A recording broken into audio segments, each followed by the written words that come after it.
All right. Is this all today? I'm not the most exciting presentation today, I know that. I know, and I got nothing. That's why I'm still here. I'm going to try to I'm going to go back and scavenge for some extra barbecue chicken. All right, ready to roll? I'm good. Thank you, sir. All right, so my name's Adam John. I was a inaugural speaker here at BSides Nashville several years ago. I'm a organizer for BSides Charm in Baltimore, and I know multiple people here on the committee here, and I enjoy this BSides actually tremendously. I think it's a very good one, and I asked to speak again, and luckily I won out. So that's what brings me here. I am 40 years old. I'm a bit of a parrot head, if you're wondering why I chose this title. I have been doing this for a couple decades. I'm sure some of you also have been doing this for quite some time. I have led a quite interesting career path. And what I'm just here to do is talk to you guys about what works. I've seen work. I work with a lot of people who are near retirement, and I have worked with, learned a lot from them, all these mentors that I have. I love when more people come in. I'm also, yes? Each speaker in the truck gets to give away one bag. Sweet. So feel free to give away that bag. Everyone gets a bag that, I like. So that's one person. Oh, look, all this cool stuff. Yeah. So there's a porcupine in here and everything. It's all in Western PA. I say porcupine. All right, so, all right, so let's just say everyone's career is different. Everyone goes through the shit, really. Like I said, everyone goes through the storm. Some people it's a little worse. I'm not saying I'm the one on fire. You may be, and that leads to the next slide. Well, okay, I'll go to this slide. Audience participation is required in all of my talks. That's just how I am. That's why I am here after the lunch hour, because Lauren knows I will pull somebody up or come into the audience and ask you a question. No sleeping in my class. All right. So, yeah, I've been doing this a while, like I said. I was a land administrator for a hospital. It's a big one in Baltimore. That's where I really started my IT career. It has a dome. If you don't know what that means, then a quick search on the internet will find it. I've been a tech geek since I was 5 when I got my first Tandy computer with a nice little cassette tape recording drive. It was bought for my brother, and I was the one who used it the most, mainly because of the race car game. And I had, on the back of the TV, we had a little, dim switch, go back and forth. And I've been doing this ever since. I am actually one of the youngest people holding my crowd. So everyone here, you have your friends, your mentors, your people you run with, right, in this information security world. I don't talk well, so if you can't hear me when I talk like this, just say, dude, speak up, all right? And I actually I'm one of the youngest people in that crowd. Most of the people I run with are nearing retirement, which is an interesting time for me to watch these people wrap up their careers and learn what they've been through, and actually, lay that foundation work for all of us that are coming afterwards to improve upon security and improve upon all the frameworks that are a part of it. It's also really neat because I'm becoming that old person now, right? The gray, it comes naturally. My first gray hair was the first day my son was born. And I had 3 or 4, then my daughter was born, and the rest of this came. And so, but, as I'm going to be starting to transition to the latter half of my career, it's my job, and everyone else in this time, to look, behind me at who's coming up behind me, who's going to overtake me, who's that baton going to go to, right? Any other euphemism or, line insert here. Because if we don't do it, they are starting at ground zero. They won't know what's going on. That's the whole reason behind BSides. All right? Share, learn, meet, right? That's what this is about.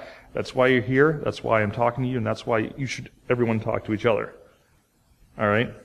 No one leaves without a friend at BSides. My Twitter is up there. I am known for making lots of snarky remarks. Usually nothing about security. Mostly it's about privacy. That's one of my big things is how the privacy of everyone is being stripped away in this world. So I talk a lot about that. And that's my personal company's email.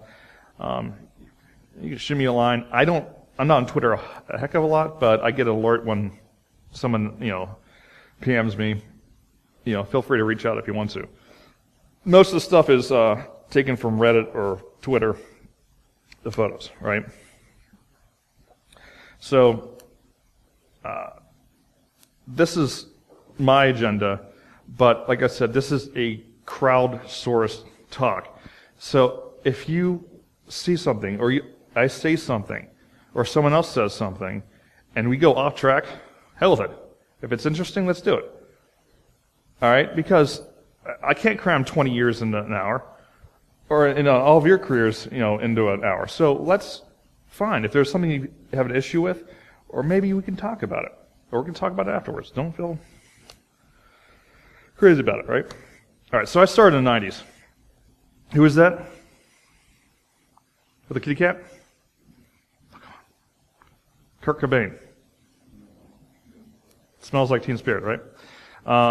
My hair used to be about that long, as you can tell. I was really cool. I thought I was really cool. Like most people, most millennials, most of the generation after millennials, whatever they are. And I hit the ground running. So basically, as I go through my diatribe of who I was and how I got there, I started a hospital. I moved up. The hospital's mostly DECnet. If anyone work at DECnet? Oh, look at that. See? Anyone have any idea what DECnet is that didn't raise their hand? I'm impressed by that. You are too young to know what that is. Ah, sweet. I had a PDP-11. You know what PDP-11 is? It's the machine that sent the astronauts to the moon. I had one of those. So I got in. I was young. I knew all this new technology, this amazing Windows 2000 stuff. So I got in and I just took off. I went from terminals to computers and client server stuff, and everyone loved me. I got it running. I got it going. I worked 80 hours a week. I didn't care. I didn't have a social life. All right. By the way, that's a shuttle Atlantis, right? If you can tell me what's wrong with that photo, you get a nice bag. Is that the 84 one? Nope. That's Atlantis. Atlantis took off in 87, 88. Nope. The main engines are always active at launch. They are only active at launch. It is a mirror image.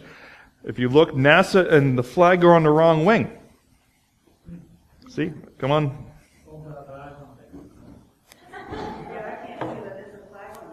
Flags are right here. See? You're not the optometrist. 1-800-eyeglasses is going to be in the. Let's see. I keep mine on my head. It's kind of a weird thing, So, all right.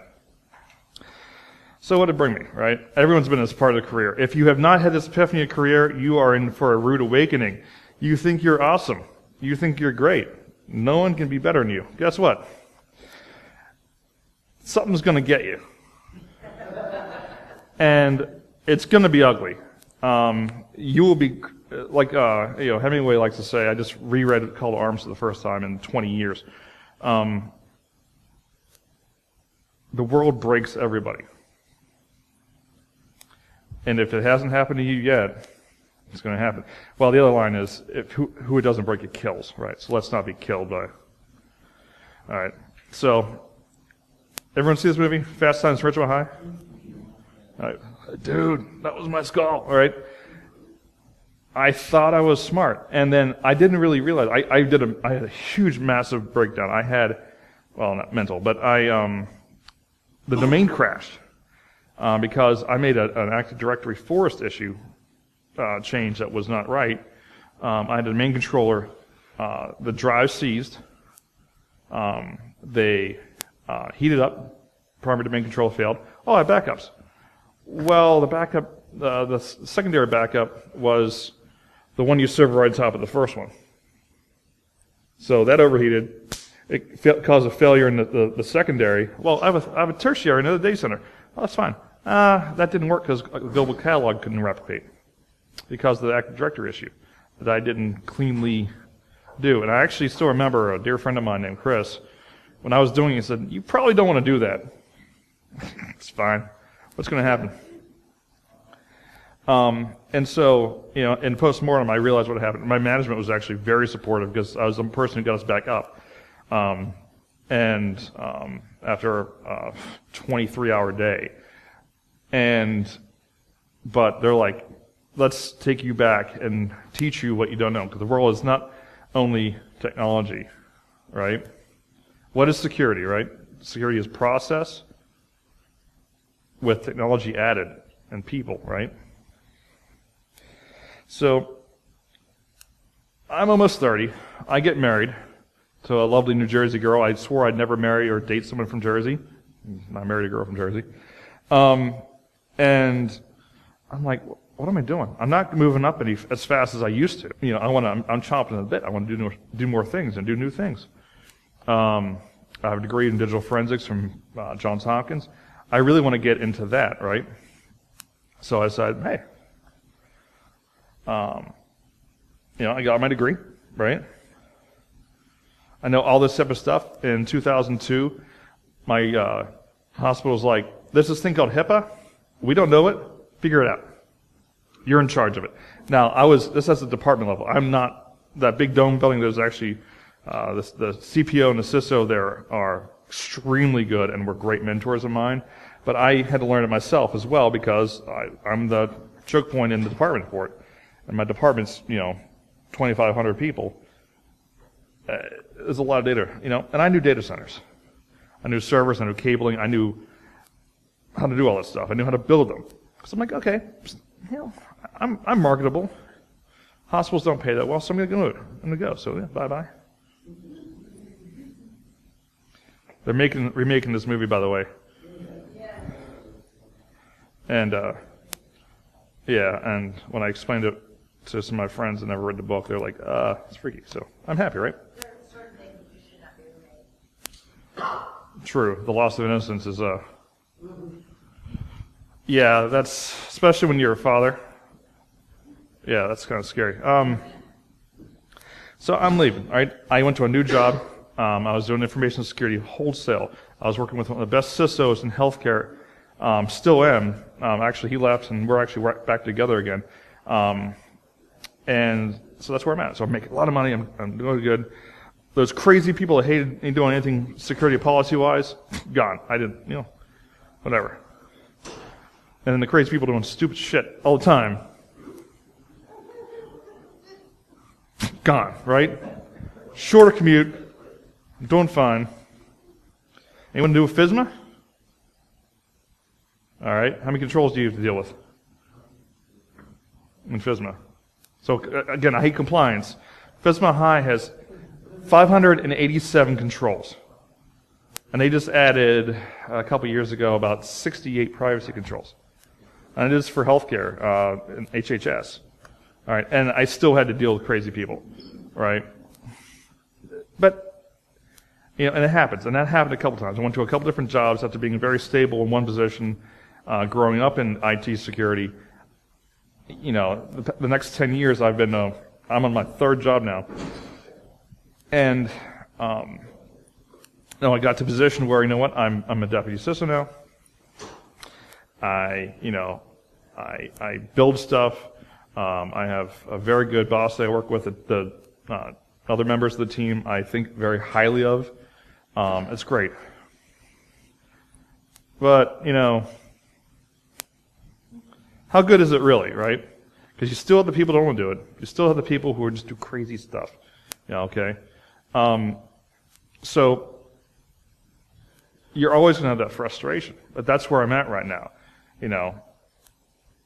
And I'm sure everyone else does too. And that's one of the things I found out from talking to a bunch of people. I'm talking to everyone from the IT, help desk person who gets screamed at every day to, CISOs with, 15 years of experience ever since CISO really came out, or before that director of security or director of networking, right? You're always off kilter. Nothing is ever going to be perfect. And that's true, right? But you're almost expecting the winds that, grab you by the, the tail and throw you out.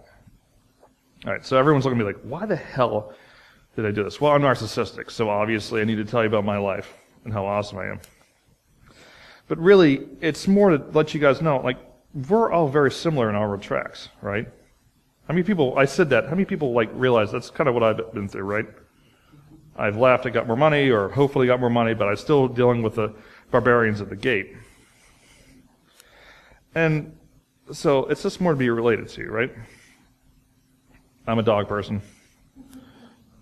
I love dogs. And I watch, as a 40-year-old, I'm on Reddit way too much. All right.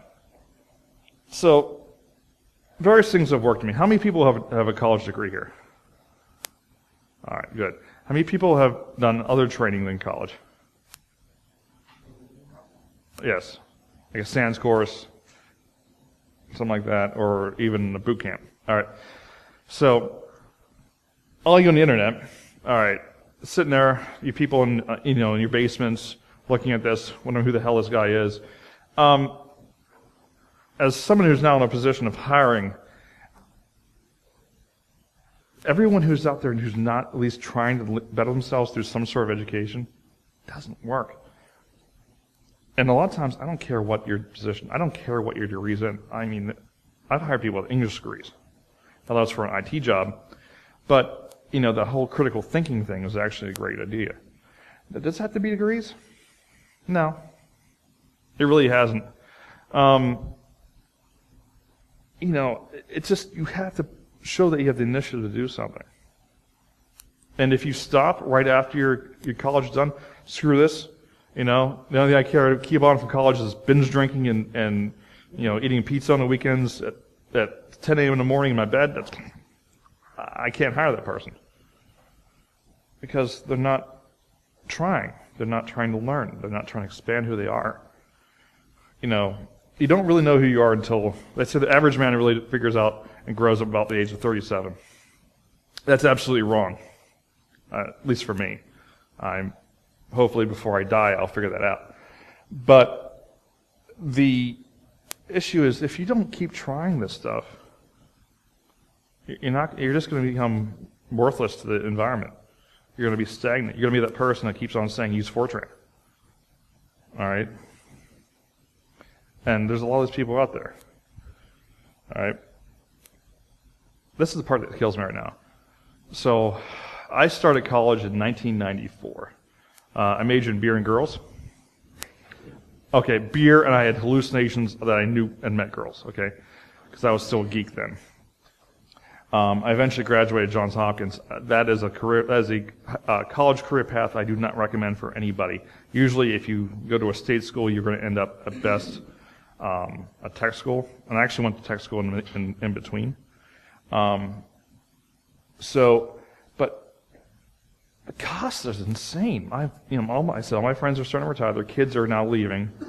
Why is a state school costing as much as Harvard, more than Harvard did when I was, in my teens?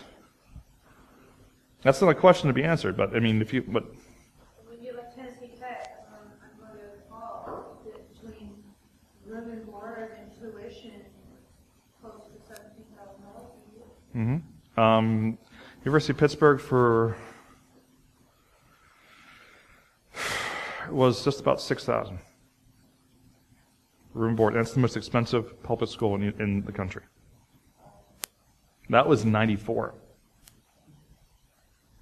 You know what? My alma mater, Johns Hopkins, has paid off, thankfully. But You know how much it's there for a year? 63,000 for a year. Now you have access to some of these. Johns Hopkins is one of the premier research institutions in the world. It really is. It gets the most federal funding for research, and being around those mines was just amazing. But is it worth that? Like I said, if you're the kind of person that's going to keep going in your life, maybe. Right? Here's something that came out. E&Y. Did anyone see about this story? E&Y is taking away their need for a degree for entry-level positions. And other Big Four are looking at the same thing. Because if you look in depth, basically it gave them, the candidates, no definitive advantage. Because they were probably like me, you know, the whole time, right? It really hasn't, because college has not become a place of really learning anymore. It's more of a lifestyle. That actually was a quote from one of the E&Y directors. All right, so I said in the brief, if you read it, that I'll give you a roadmap. There's your roadmap for a career. That is the Tokyo subway and light rail system. Has anyone been to Tokyo? Yeah, good luck reading that. That's how you get around. So just keep the slide deck for you. All right, so you got to have a roadmap. You got to know where you're going in life, right? How many people have a roadmap for their career? Who? All right. Who wants to be a CISO? Fool. All you. What do you want to do? What do you want to do when you grow up? Good. Blue shirt. Blue to red. Yep. Network operations a little bit now. Happy issues. You want to stay there? Do you want to be a tech the rest of your life, or do you want to move up? Do you want to run a knock or the? I don't know how far I want to move up. I've been in management or had to manage people before. I don't feel like it. That's a nice revelation. Not everyone's cut out to be a manager, and it's not that you are not able to do it. It's just that being a manager sucks. I love doing it, actually. I love having a team. I love helping my team grow and become better, and eventually leave the little nest and cry a little bit. I think you would like it better if it was the special snowflakes he chose instead of the one someone else chose for him. Snowflakes are an interesting thing. Now, everyone knocks millennials, and I do too, but it's not, millennials are actually doing the same thing that me as a Gen X did. They're changing the boundaries of what work does. And so that's an issue that we're having. It's more, I want to work. I live in Baltimore. I work in the area between the beltways of Baltimore and D.C. So there's a big glass building that starts with three letters NSA. And the contractors for the top secret clearance of Poly, TSSCI Poly, are making $130. And you'll get a kid out of UMBC who says, my teacher was at NSA, I'm worth $110. No, you're not.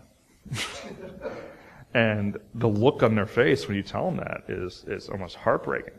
Like, I was expecting that. I read all this stuff. I talked to people on online media, and that's what I'm worth. I'm like, okay, well, let's see what you got. And then you really give them a run through the gauntlet. And I talked to some of you guys about this outside.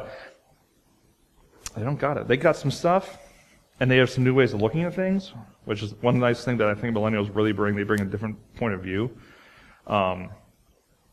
But they don't really have it. And that's just an issue I'm having all the time trying to hire anybody. But notice the bound hands, right? All right. What do you want to do? Blue shirt. Yeah. I'd like to do consulting on web and mobile Okay. So what would you do if the software that does the testing for it becomes much more wholesome and complete and can actually do most of that job for you? Like Fortify actually becomes more or less a real, well, Fortify really doesn't do mobile web, but, web applications in a mobile phone are becoming more web applications. It's just a shell, right? It's going to work through a browser.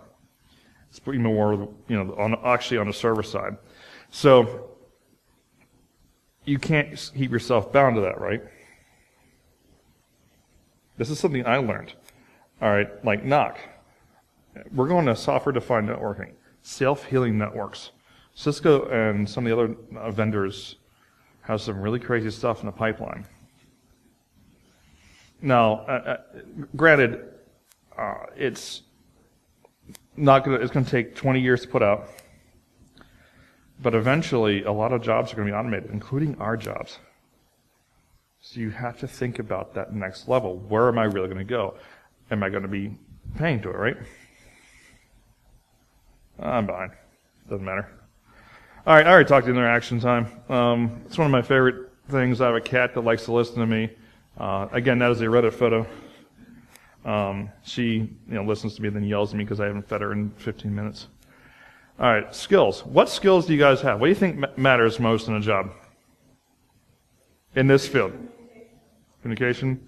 Playing well with others. Good. Sandbox. Anybody else? Problem solving. You guys have been listening. You guys have been reading your LinkedIn HR feeds. That's good. Actually, because in my notes I was like, expecting more like, aptitude programming, stuff like that. But it's nice to hear that, right? So I move a lot when I'm talking, by the way. It's actually called crouching tiger is the speaking style. I learned that from Toastmasters is a group that teaches you how to speak. So if you ever want to learn how to speak in front of crowds, you have issues with it. A dear friend of mine taught me about this, and again, I'm sidetracking, but there you go, right? How about scheduling? All right, I'm in the federal world. I'm a contractor. I get 12 hours a month on this one project. How do I plan that out, right? That's a huge deal because that's P&L, right? Profit and loss. No matter what we do, we are still slaves to the fact that we need to be able to either make money or save money. All right? Unless you're fed, and actually that is coming to reckoning too, like or hate the new administration, they have marching orders to make the departments more efficient. So you're either helping save money or you're making money. All right? So if you don't know how your business runs, you don't know what's important, you don't know what they're selling, you don't know the infrastructure, you don't ask these questions, and even if you don't know, ask the question. You see someone that works on that side. Hey, what are you doing? I go out there, right? I like to talk to anybody. I have a very bad penchant of walking past the owner's office or the administrator and saying, hey, what's up, man? I'm your IT guy, or I'm your security guy. And most people are like, don't go there. You're scary. Or she's scary. I'm like, no, it's great. If that person is scary, they shouldn't be in that job. Most of them are actually very friendly. They don't have a lot of time, so be very sparing of it. Always be in a position of either, hey, I saw this, I can help, or hey, I saw this, what does this mean? What can you do? A lot of them actually like being mentors. That big M word that we all hear about, we need mentors. And you really do, and a lot of people don't get them because they don't look for them. Right? Because, as we saw in our keynote, we're all introverted and we're all, crying inside. I mean, that was a very good talk. I hope everyone saw it because it's very true. But, have that, right? How many people work in budgeting? Anybody do budgets yet? Pain in the ass, right? It's a pain in the ass. Because you have to look into the 8-ball and see where something's going to happen because you know how much your hard material is going to cost. first time I did a budget, I completely forgot about the need of cost for network cables. Plenum Cat 5e, back in that time, ain't cheap, especially several thousand feet of it. I didn't make my budget, but it was a learning. My actually administrator, who I walked in and said, "Hi, this is me. I'm taking an accounting class. I want to learn how you do accounting here at the hospital." Gave me that, and he knew I'd screw up. So kudos to him, good man named Marty, for knowing that I wanted to do it and actually giving me that leeway. He actually gave me a budget. He told me 30% less of what is actually in the budget because he knew I'd miss it by that much. I was actually under budget. All right? How can you navigate the company? Who's the most important person to know in the company?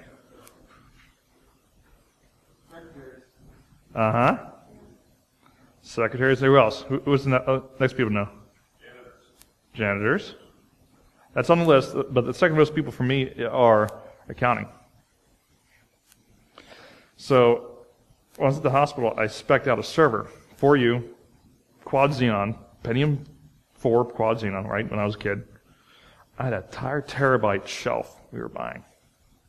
Terabyte of storage. 15 drives, right? I was geeking out. I couldn't believe I had the money to buy this thing. Sent it over to purchasing. I just, dumped it. Here you go. So what does purchasing do? What is their drive? What do they need to do? Cut budget.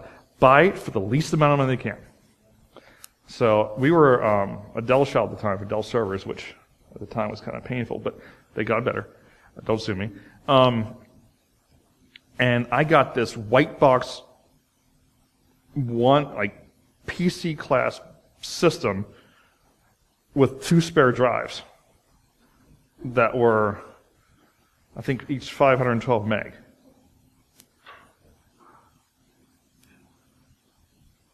Well, it had a 1. If they added it up, they'd be 1, not a T, it'd be, right? What the hell?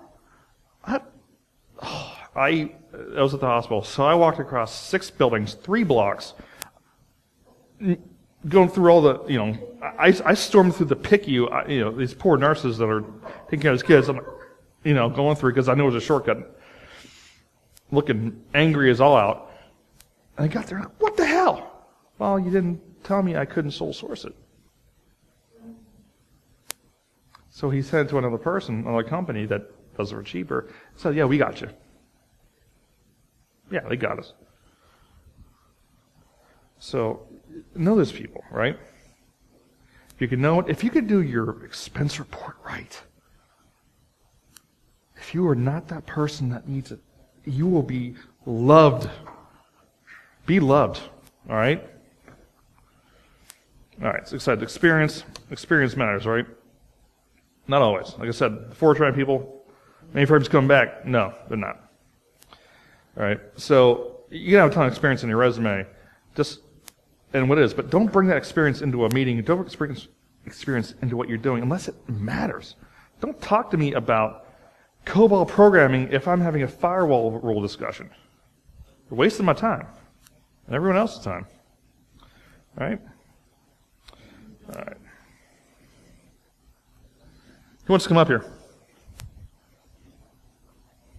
Come on. You look happy. Come on. Yeah? See? Shouldn't be fixing yourself. All right, so how old are you? 23. 23. So I was bashing you earlier. This is my millennial friend. It's changing the world.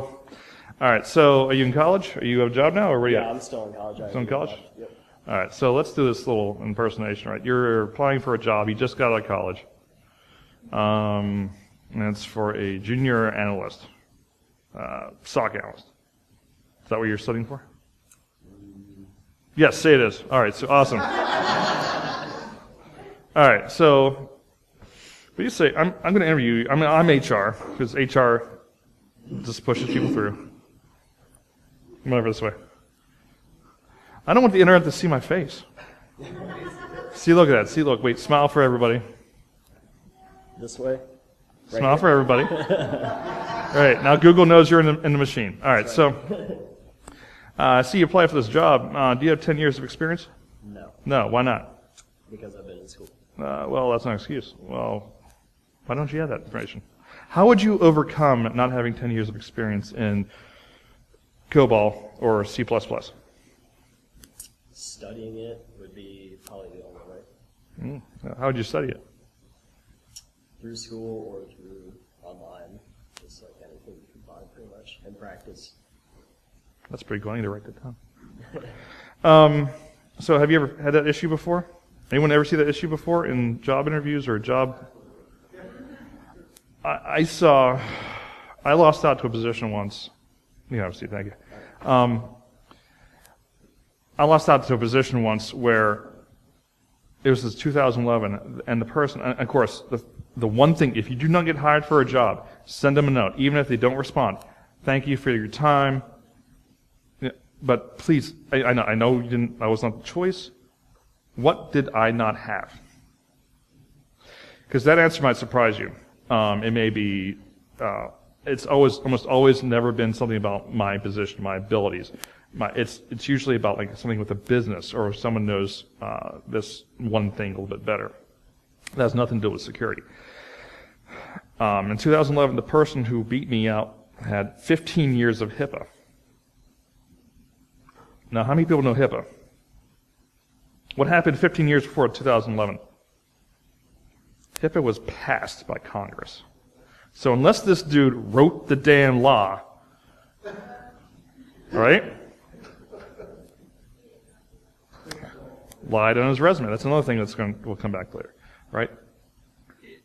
I was like, I actually had a handset. Thankfully, I would have probably destroyed my cell phone at the time. I'm like, and I'm talking to the head HR person for this hospital.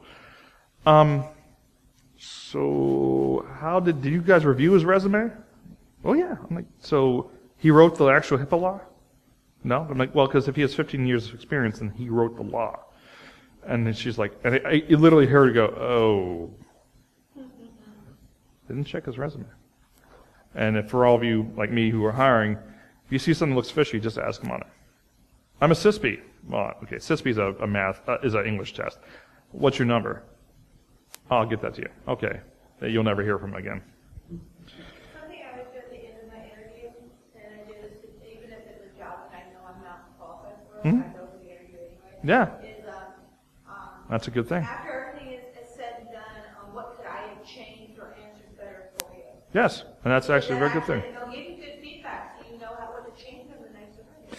Also, if you get the job, you'll know more about the company's culture, what they're looking for. I had someone say, I was overdressed. I was in a suit for an interview. Yeah. All right? The person who interviewed me was in cargo shorts and a t-shirt. They thought I was stuffy. Yeah, it doesn't matter. You still want to. So, remember all the things that matter. This is stuff you should know, and I'll just go over again, right? Talk to someone in a way they understand. Do not talk to upper management about SQL issues, about XML injection, right? Just say there's a vulnerability, right? This is actually kind of an interesting Twitter to follow because they rewrite. Which one is that? What song is that? Eminem, right. Right? Spell check. Spell check is my evil thing. You'll see him on Twitter because I don't really check it. Autocorrect actually gets me every time on Twitter. Right? And you're not going to be the cool kid anymore, right? I said, I was the cool kid. I did everything right. Everything like that. Who does not get this thing? Who does not get this cartoon? It's okay to say it's all right. Oh, no one's going to put their hand up. All right. I know. All right. See this archaic device? Now, this is actually a telephone in Colonial Williamsburg. And my tweet for the day was, I'm in Colonial Williamsburg. Look what antiquated systems they had back in the 1700s. It's a telephone, right? And actually was still in the box. I didn't take that picture. And my son said, Dad, what's that? He's 8. It's a telephone. Like on the wall, like we have at home? Yeah. That's cool. Let me start this discussion. We're the only family, aside from one next door, has a phone on the wall. It's a cordless phone, at least. All right? Everybody F's up. I told you one of my biggest F's up, all right?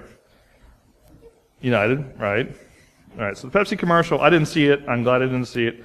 United, the WCW, whatever, WWE or F or whatever it is, body slam people in Iowa, fine. Then I watch C-SPAN only for Sean Spicer. And I recommend you do too, so as not to do any interviews or interact with people at your work. What movie is this? The Jerk.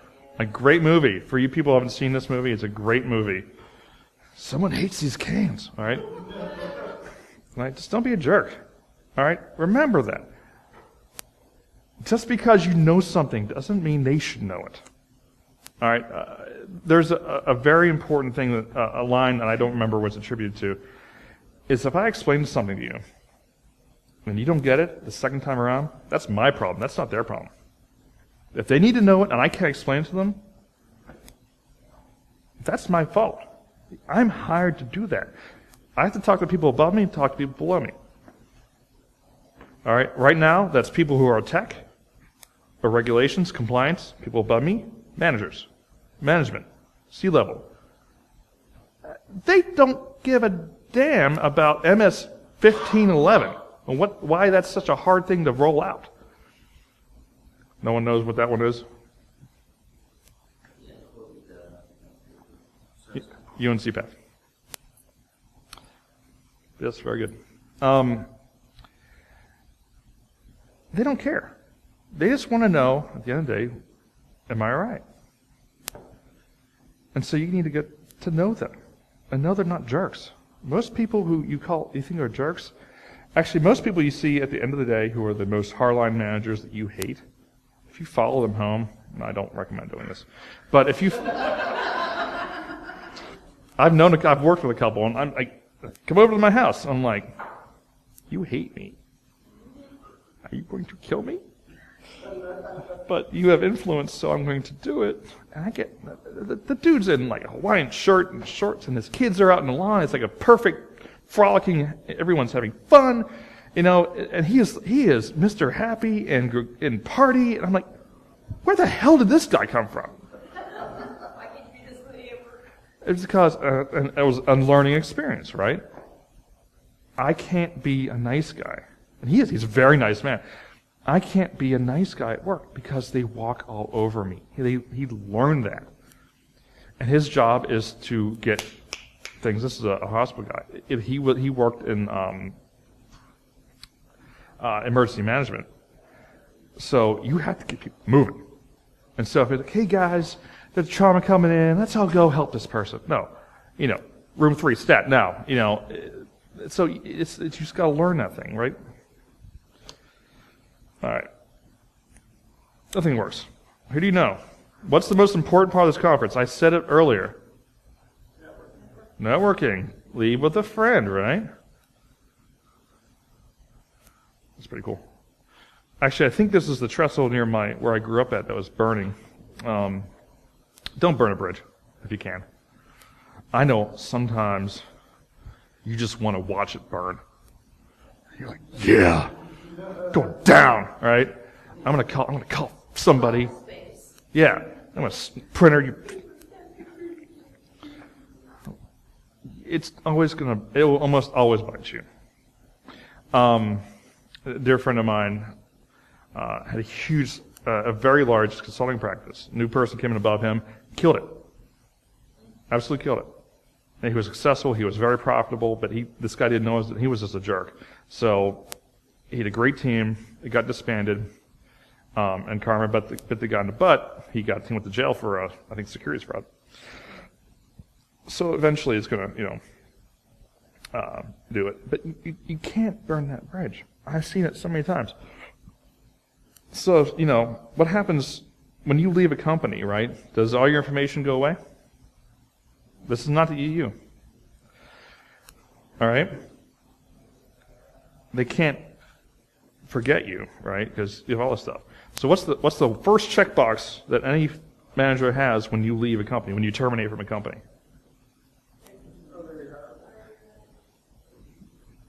I worked for Walmart for 3 years. I know everyone said, God damn, I just wasted an hour of my life with some Walmart dude. But I'm still rehireable at Walmart. I left that company, I literally took that, I still have that smock, and I wear it at parties. I wore it at my college graduation, just to remind me. But I was so happy to get out of there. But the thing is about Walmart is, the reason I thought I'm going to be a manager. I'm going to be a manager of my store. Because I was going to throw myself into it. And my manager at the time, a guy named Pat Patinato, we used to call him Pat Partsinato, grabbed me by my shirt and said, if you're not in school in 3 months, I'm firing you. That was because he said, this is not my profession. And like I said, I had a mentor. I actually sought him out initially for advice, what to do, how to get ahead, become a manager. No, because I had that career choice. But when I walked out, I did not burn that bridge. I've never been the only place I cannot be rehired at is a company that merged with another company, because they don't exist anymore. I was a store manager for Claire's for 7.5 years. I'm still fairly Facebook friends with my Yeah. Again, you can remember a lot of people that you might hate them, but there may be a reason why they're being jerks. What comes down to it? What do you really need in life? Shelter, right? The hierarchy, right? Shelter. You need human interaction. You need food. If you ever have a bug out bag, the bomb drops, first thing you need is shelter. First off. I'll just say that right now. But you need someone to be with, right? I'm married. I've been married for 12 years in June. Still, my wife still says she cares about me. I have 2 wonderful kids. If you don't have someone that is a very good friend, and this goes back to the opening talk today, someone you can talk to, someone you can open up to, you are in serious shit. Can I say that at Christian University? Okay. You are. You are in serious shit because you have no outlet. And all you have,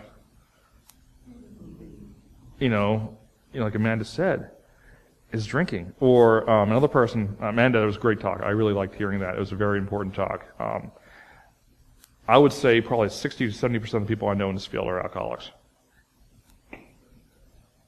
Absolutely.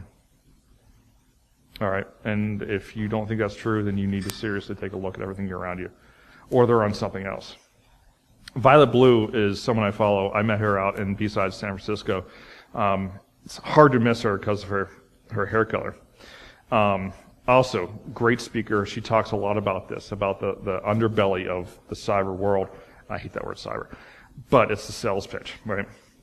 And it's not just the drugs, it's the drinking, it's the sex issues, it's all that comes out, right? I said, leave here with a friend. But don't just talk to them about stuff. Make a good friend. Because you need that, right? Right on time, right? Like I said, don't lie. This is what happens when someone finds out you're lying on your resume or something like that. Don't lie. If I find out you lied on your resume, I will make your life hell. And I still make people's lives hell. There's a guy at a big consulting company on DC circuit, and he totally lied about himself and his HIPAA experience. I cause this guy living hell all the time. And it's fun. So, Scotty, what's the Scotty principle? Factor of 4, right? It's going to take me 5 minutes to do it, right? Tell them 20 minutes. Trust me, that will set your expectations, okay? Set them low, exceed them. Trust me, that will save you, and I know people have heard this before, but just do it. And that means everything, all right? If you have a family member, time to get home at 11. Show up at 10, they'll love you forever, right?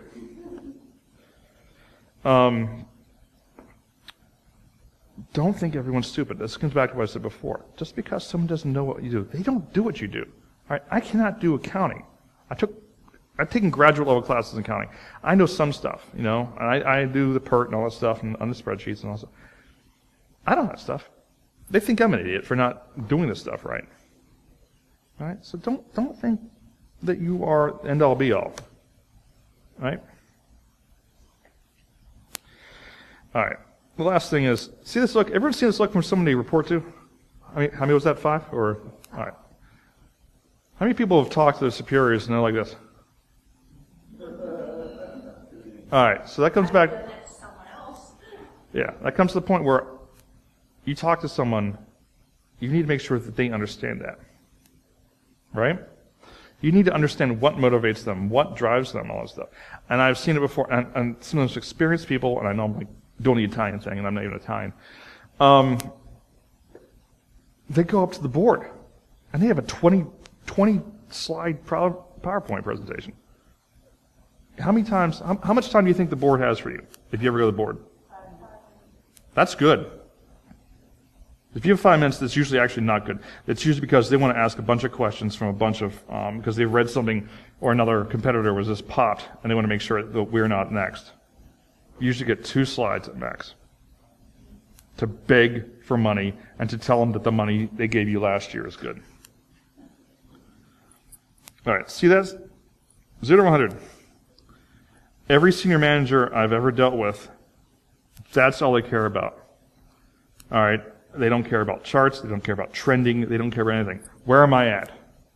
Are 0, are we going to be sued? 100, are we perfectly safe? All right? You're never going to be 100. Be honest with them. High B is not bad. All right? All right, cheap plug. I am BSides Charm. If you guys are in Baltimore, it's next week, so, get your travel plans in order. Or come to and speak with me next year at BSides. All right, I actually am out of time. If there's any questions, like I said, I hope this was useful to you. I know some of this you're like, oh my God, that's my life, or oh my God, I'm glad I'm not this jerk. Come and ask, or heckle me later on Twitter. All know my address. If some of you looking kind of sad and need a hug, I'm here for you. What are your thoughts on Tennessee Tech for the cybersecurity program? I don't know Tennessee Tech very well. I am in Maryland. I know University of Maryland's very good. Johns Hopkins is an excellent program. The reason I'm going to Tennessee Tech is Messenger in the fall is cybersecurity for I have to check. basically, you do intermediate into their authority for